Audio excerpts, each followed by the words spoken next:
Yeah, I love that song, Deb. It's like a feel-good song, I know, right? all the time. I love it. But guess what, guys? It's time for the trending topics.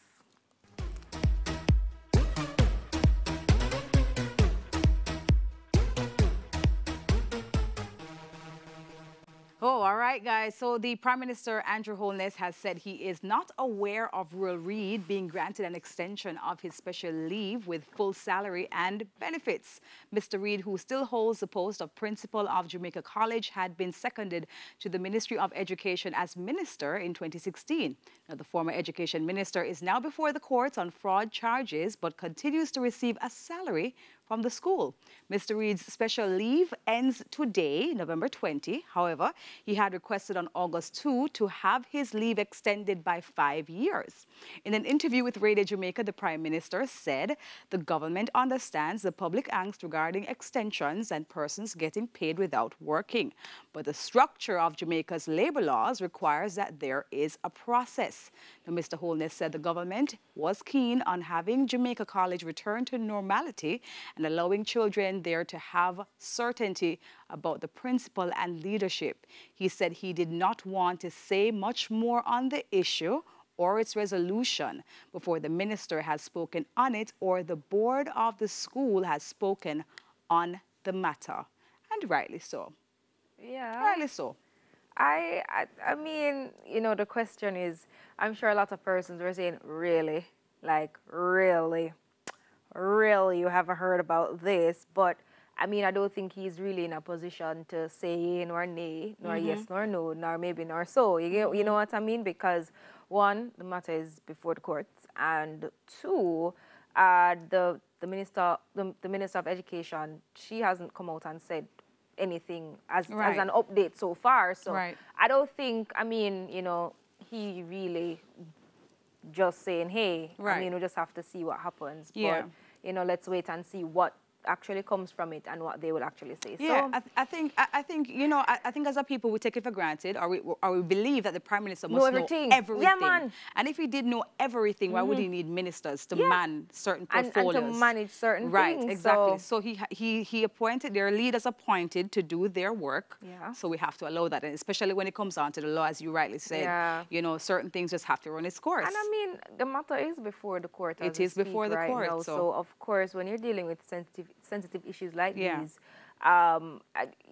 especially if he was supposed to come out and have an opinion on it, you know what? Yeah, and what's gonna come from cannot expect him to have a personal opinion on that publicly. Yeah. I mean, as he said, let's wait and see. Yeah. Let's wait and see, and let's see what we hear from it. Moving right along now, on the heels of the Reggae Boys' 1-1 draw against the United States in a FIFA World Cup qualifier on Tuesday at the National Stadium, has Theodore Tapa Whitmore been fired? Well, the man tipped to be the next coach, Ricky Hill, says he was taken aback by reports linking him to the head coach job for the Reggae Boys. On Wednesday, social media was buzzing with speculations that head coach Theodore Tapa Whitmore had been given the boot, and the English-born Hill was the new boss, But in an interview with the Jamaica Observer, the GFF president, Michael Ricketts, has reportedly said that there is no truth about Ricky Hill. That's pure speculation, and that they are waiting on a report from the technical committee, and that, there is no truth to Whitmore being fired. No, Lord, Debbie look like Levy's like, yo, I am mum on this because... No, it's not being mum on it. I mean, this is so interesting to see how many persons were happy when they heard that he got fired. Yeah, so I understand the game is the game and people always want to win. Yeah. People always want to win, but we also have to understand, and we had this discussion actually yesterday on Full House Friday, about the fact that understanding what Whitmore had access to is also very important in the results, of the standing. I mean, he has not been able to call players that he would have wanted for his plan as a coach. So basically you're saying he has used what he has access to. Yes, and what he was given access to. Access to. What he was given, You know what I mean? And that comes with its challenges, you know, the chemistry of the group, that kind of thing. Yeah, energy is very important. And trying to discover the strengths of some of these people as well. Yeah. You know, so all of those things, I don't know, man.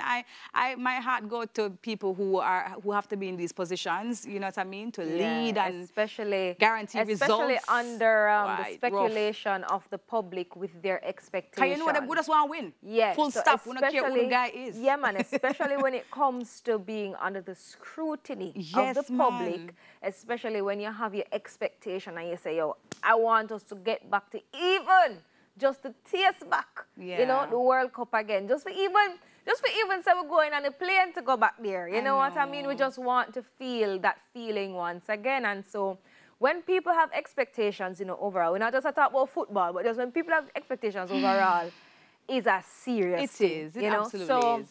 I don't know. That is another matter that I think that persons are actually looking out and listening out to hear what the next step will be, especially when it comes to, you know, leading up to the next match. And then they were also saying that, why now?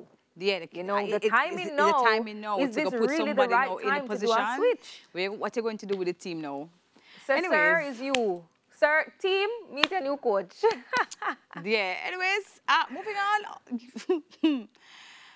A judge has exonerated 2 of the 3 men convicted of the 1965 killing of civil rights leader Malcolm X. The decision follows a 2-year investigation from Manhattan's district attorney that determined that Mohammed A. Aziz, 83, and the late Khalil Islam were wrongfully convicted.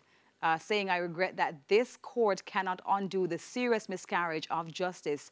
This is from the Supreme Court Judge Ellen Biden, I believe. That's what he said on Thursday. Also saying that there can be no question that this is a case that cries out for fundamental justice.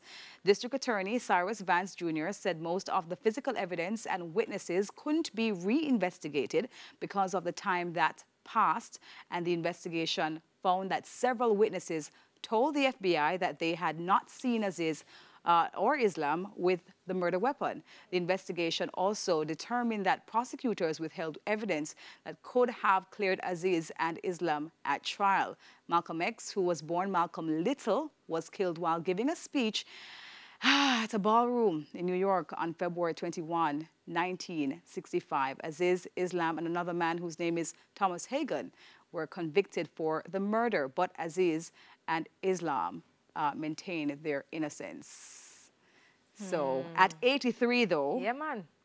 At 83, coming out at 83, I remember reading something as him saying that boy at 83, he doesn't really know about, you know, what to do with himself at this point in time. You know, but at least for his family and for the attorneys who have been fighting for his cause for so long, at least they have some form of closure, and they actually feel like, guess what, they've received some form of justice. Yes, you know, even if it's how many years later, they can actually but 83 though, Tal, the whole your life gone, you know? Yeah, but I mean, and this comes back down to, this is something that happens all over the world. Exactly. You know what I mean? And you really get to question and you really get to say, like, what would you do with yourself in such a situation, you know? You mean after coming out? Yeah, because even look at the oh Lord, the New York 5, the guys, you know, I'm trying to remember the name of the 5 guys that they're convicted because they were persons of color. In the park? Yeah, They just wanted to hold, somebody had to go down for the crime. Right, and then guess what, when